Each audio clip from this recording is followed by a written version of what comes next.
Selamat pagi saudara-saudara sekalian. Rupa-rupanya dalam 5 hakim yang telah mendengar permohonan Najib ketika keputusan penghakiman dibacakan pagi ini, 4 telah pun bersetuju bahawa semakan Najib ditolak, tetapi seorang menentang. Rupa-rupanya ini dia siapa yang menentang tersebut. Anda pasti akan terkejut. Sebelum itu, sila tinggalkan komen Anda, tekan butang subscribe. Bagi mereka yang belum lagi menekan subscribe, tekan butang subscribe itu percuma. Saudara-saudara sekalian, mengejutkan kita semua ialah permohonan Najib untuk mendapatkan semakan kehakiman ditolak oleh Mahkamah Persekutuan. Lebih mengejutkan kita bukan itu saja, tetapi ada seorang yang telah menentang keputusan tersebut. Siapa orangnya? Hakim Besar Sabah dan Sarawak, yaitu Abdurrahman Sebli. Beliau telah pun membuat penghakiman menentang keputusan atas beberapa sebab yang mungkin Anda setuju dan mungkin Anda tak setuju. Ini sebabnya beliau menentang. Hakim Besar Sabah dan Sarawak Abdurrahman Sebli mengatakan bahawa beliau mengatakan Peguam Najib tidak bersedia untuk mengendalikan 30,000 dokumen. Hakim Besar Sabah dan Sarawak Abdurrahman Sebli yang membuat penghakiman menentang berkata, Peguam Najib Razak iaitu Hisham T. Pok Tek tidak bersedia untuk berhujah dalam rayuan kes SRC internasional tahun lalu. Dia berkata ini kerana panel hakim ketika itu tidak membenarkan permohonan untuk menangguhkan pendengaran. Beliau berkata, pemohon yaitu Najib tidak sepatutnya membayar harga atas kesilapan peguam, kata beliau. Namun ada jawapan kita terhadap apa yang hakim ini kata. Kerana persoalannya mengapa Najib membuat perubahan peguam, penukaran peguam di saat-saat akhir. Tiba-tiba Hisham pula menukar Safi Abdullah. Itulah yang seringkali dimainkan oleh netizen dan penganalisis politik serta pemerhati politik. Mengapa Najib mengubah peguam pada saat-saat akhir? Bukankah itu menurut mereka salah satu teknik atau cara Najib untuk mendapatkan masa tambahan, kata mereka. Walau bagaimanapun, inilah keputusan hakim yang menentang, yaitu beliau kata Peguam Najib tidak bersedia untuk mengendalikan 30,000 dokumen. Yang dikatakan ini ialah Peguam Najib baru, yaitu Hisham T. Potek. Saudara-saudara, dia berkata panel itu ketika membuat permohonan menangguhkan telah ditolak. Dan mereka terpaksa perlu mengendalikan 30,000 dokumen. Dan beliau kata, Najib tidak sepatutnya membayar harga atas kesilapan peguam. Pada pendapat saya, mungkin itu bukan kesilapan peguam, tetapi kesilapan pasukan Najib mengubah peguam pada saat-saat akhir.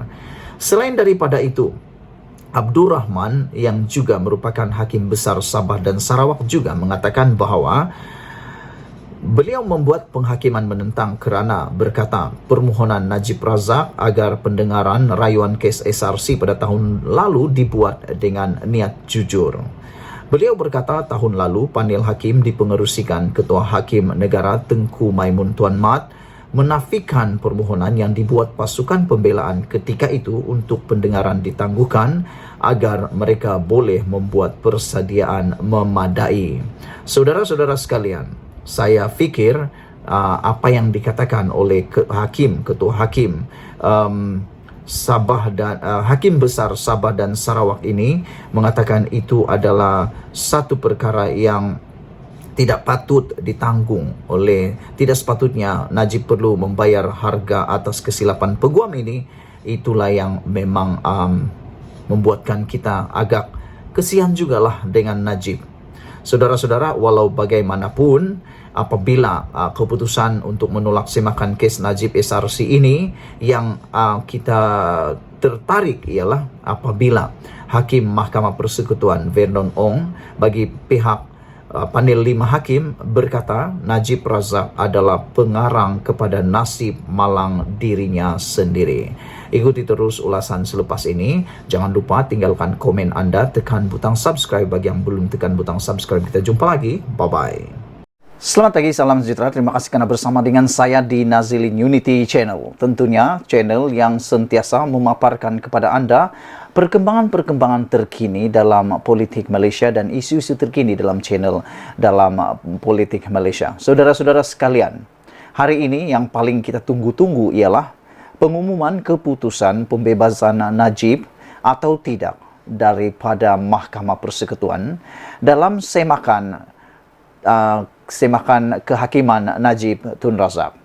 Hari ini diberitakan berita duka cita paling besar untuk keluarga Najib, Rosmah Mansur dan Najib sendiri apabila Mahkamah Persekutuan menolak permohonan semakan Najib. Oleh sebab itulah saya ingin menyangka, ramai yang menyangka kononnya apabila Anwar Ibrahim menjadi Perdana Menteri, ramai orang kata Najib akan dibebaskan kerana Anwar Ibrahim telah bekerjasama dengan UMNO dan Barisan Nasional. Pagi ini telah dibuktikan bahawa walaupun Anwar Ibrahim telah menjadi Perdana Menteri, beliau tidak campur tangan sama sekali dalam isu-isu dan kes-kes mahkamah. Terbukti hari ini. Walaupun Anwar telah bekerjasama dalam kerajaan perpaduan bersama Zahid Hamidi, tetapi keputusan mahkamah tetap masih lagi tidak memihak kepada Najib kerana kita berpegang pada keputusan, kita berpegang kepada yang benar tetap benar, yang salah tetap salah. Dalam beberapa hari yang lepas, ada ramai orang mengatakan bahawa keputusan untuk Zahid mendapatkan semula pasport beliau adalah satu petanda bahawa Najib juga akan dibebaskan. Tetapi hari ini terbukti Najib tidak dibebaskan, Najib tidak mendapat yang diharap-harapkan, yaitu permohonan semakan kehakiman. Hari ini disahkan Mahkamah Persekutuan menolak permohonan semakan Najib. Jadi, apa yang dikatakan oleh Raja Petra dalam tweet beliau, dalam Facebook beliau dan sebagainya, sebenarnya banyak yang salah dan mungkin hanya mengapi-apikan sahaja. Apabila Raja Petra, mungkin dia kata ada dua cerita yang panas sekarang ini, yaitu pembebasan Najib hari ini ataupun selepas PRU. Macam mana Raja Petra boleh tahu selepas PRU Najib boleh dibebaskan? Padahal lepas PRU 16 nanti, belum tentu siapa yang akan jadi kerajaan. Mungkin Perikatan Nasional yang akan jadi kerajaan tetapi dengan kerjasama Barisan Nasional, dan mungkin mereka lah yang akan lepaskan Najib. Belum tentu lagi. Jadi, andaian Raja Petra bahawa selepas PRU 16 itu adalah semata-mata untuk menarik perhatian Anda semata-mata. Sebab belum kita tahu lagi siapa yang jadi Perdana Menteri, siapa yang akan menang selepas PRU 15. Mungkin dia sendiri, mungkin Perikatan Nasional sendiri, Muhyiddin Yassin sendiri yang akan menjadi Perdana Menteri pada waktu itu. Siapa yang tahu kan? Yang pentingnya hari ini sudah terbukti bahawa Anwar Ibrahim tidak campur tangan dalam mana-mana kes di mahkamah, termasuklah kes Najib Tun Razak. Bekas Perdana Menteri Najib Razak terus menjalani hukuman, akan terus menjalani hukuman penjara selama 12 tahun yang dijatuhkan terhadapnya dalam kes rasuah SRC Internasional berjumlah RM42 juta. Panel Hakim Mahkamah Persekutuan hari ini dengan sah dan muktamad rasmi menolak permohonan semakan Najib Razak terhadap sabitan dan hukuman terhadapnya dalam kes rasuah SRC Internasional melibatkan RM42 juta. Panel Hakim Mahkamah Persekutuan dengan ini sebulat suara menolak permohonan semakan Najib Razak terhadap sabitan dan hukuman penjara terhadapnya dalam kes SRC Internasional berjumlah RM42 juta. 4 hakim membuat keputusan menolak permohonan itu manakala penghakiman menentang oleh Abdul Rahman.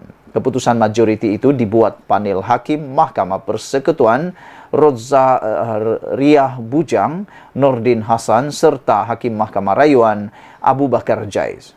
Keputusan hari ini selari dengan keputusan yang dibuat pada 23 Ogos tahun lalu oleh panel hakim yang dipengerusikan Ketua Hakim Negara Tengku Maimun Tuan Mat yang mengekalkan sabitan bersalah dan hukuman penjara 12 tahun dan denda se-RM 210 juta terhadap Najib Tun Razak. Saudara-saudara sekalian, dengan ini apabila telah diputuskan bahawa Najib Razak kini perlu menjalani hukuman penjara sepenuhnya selama 12 tahun dan tidak ada lagi jalan terakhir untuk Najib. Najib kini dia akan bertahan selama 12 tahun lagi di penjara. Kerana apa yang kita tunggu-tunggu memang akhirnya berlaku. Saudara, itulah dia apa yang kita tunggu keputusan daripadanya. Ikuti terus ulasan selepas ini. Selamat pagi, salam sejahtera. Terima kasih kerana bersama dengan saya di Nazilin YouTube Channel. Salam subuh Jumat. Selamat berpuasa kepada rakan-rakan yang menunaikan ibadah puasa hari ini. Saudara-saudara sekalian, hari ini kita digemparkan pula dengan satu lagi pendedahan atau satu lagi perkara yang mengejutkan berlaku di Melaka. Ada netizen yang mengatakan, mempersoalkan adakah DUN Melaka akan bubar walaupun baru saja selesai pengundian di Melaka baru-baru ini. Itu persoalan besar yang mula menular di mana-mana. Mereka mengaitkannya dengan peletakan jawatan Ketua Menteri Melaka baru-baru ini. Walaupun Ketua Menteri Melaka itu telah menyatakan bahawa beliau meletakkan jawatan kerana kerelaan hatinya dan kerana penat dan dia mahu menjadi seperti biasa-biasa. Namun demikian, timbul spekulasi mengatakan adakah DUN Melaka akan bubar. Selain daripada itu, ada juga yang mengatakan seorang adun daripada kawasan Melaka di Melaka mengatakan bahawa mungkin akan ada orang-orang tertentu yang mendesak ataupun memaksa Ketua Menteri Melaka itu meletakkan jawatan. Bagaimanapun, sebenarnya apa yang dijangkakan oleh netizen bahawa Melaka mungkin akan bubar, sebenarnya mungkin tidak akan berlaku. Namun demikian, apa yang mengejutkan adalah keputusan yang diumumkan oleh Zahid Hamidi ini. Kata Zahid Hamidi, mungkin Melaka akan membentuk kerajaan perpaduan.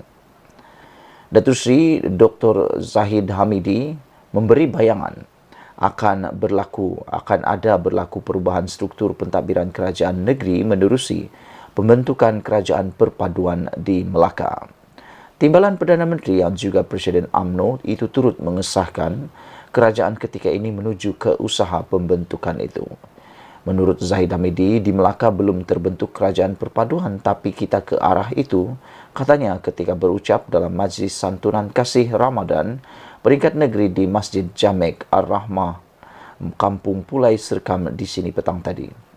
Bercakap pada sidang media selepas itu, Ahmad Said berkata, perbincangan lanjut akan diadakan bersama Ketua Menteri Datuk Seri Sulaiman Ahmad Ali serta pengerusi Barisan Nasional BN Datuk Seri Abdul Rauf Yusof. Perubahan lanskap politik pasti akan berlaku khususnya di 6 negeri yang bakal melaksanakan PRN, namun Melaka tidak terbabit kerana sudah mengadakan PRN lebih awal. Bagaimanapun, saya akan membincangkan dengan Ketua Menteri Melaka dan pengurusi BN Melaka, katanya. Kerajaan perpaduan yang diterajui Perdana Menteri Datuk Seri Anwar Ibrahim menyaksikan gabungan beberapa parti politik bagi membentuk kerajaan campuran. Isu pertukaran kepimpinan Kerajaan Melaka mula bertiup sejak beberapa bulan selepas ini, dengan Sulaiman dikatakan akan melepaskan jawatan sebagai Ketua Menteri bagi memberi laluan kepada Abdul Rauf yang juga pengerusi Badan Perhubungan UMNO Negeri. Langkah itu bagaimanapun tertangguh sebelum kembali hangat sejurus selesai pemilihan UMNO baru-baru ini yang menyaksikan Sulaiman menang tanpa bertanding bagi jawatan Timbalan Ketua UMNO bahagian Masjid Tanah, manakala Abdul Rauf menang tanpa bertanding sebagai Ketua UMNO di bahagian sama. Saudara-saudara sekalian, itulah dia yang berlaku di Melaka baru-baru ini dan sedang berlaku sekarang ini. Scan dulu, ikuti terus ulasan selepas ini.